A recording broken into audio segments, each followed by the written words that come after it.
रात में सोते समय बहुत सावधान हो जाना चाहिए उपासक को।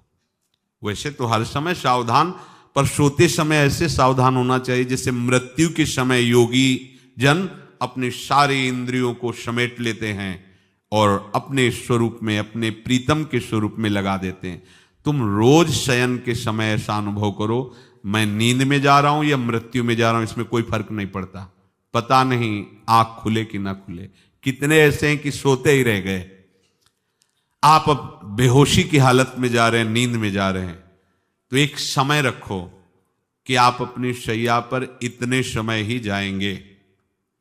एक नियत समय रखो। हमने देखा है साधकों का एक समय होता है कि 10 बजे हमें लेट जाना है, सोना नहीं, लेट जाना है और लेटे हुए भगवत चिंतन करना। अब जब सो गए तो सो गए, नहीं सो गए तो उसमें हमें टेंशन नहीं लेना, या अभी नींद नहीं आई, 10:30 बज गए, 11 बज गए, ये नहीं।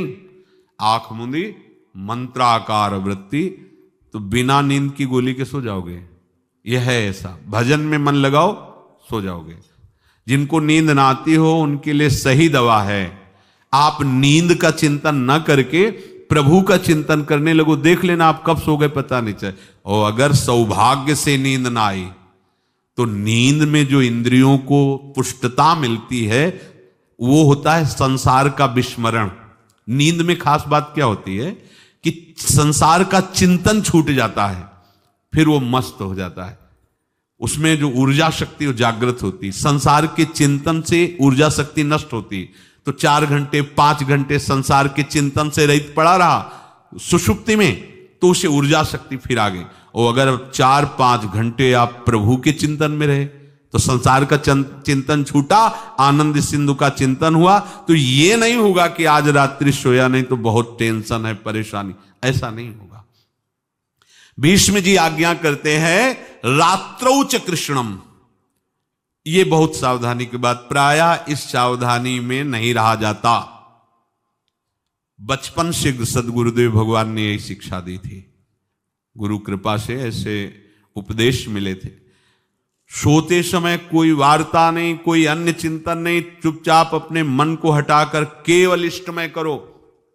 कब नींद आ जाती है इसकी चिंता मत करो, इष्टाकार वृत्ति करके ही सोना चाहिए। तो आगे जो लिखा है पुनरुत्थिताये, जब उठो तब वैसी वृत्ति, तो कुछ दिन बाद स्वाभाविक हो जाएगी, स्वाभाविक हो। अपने तो इतना तक देखा है कि जैसे आधा पद में होश रहा और निद्रा आ गई, तो जब चेतना आई तो उसी पंक्ति से, जहां से होश गायब हुआ था, उसी पंक्ति से जागरण प्रारंभ हुआ।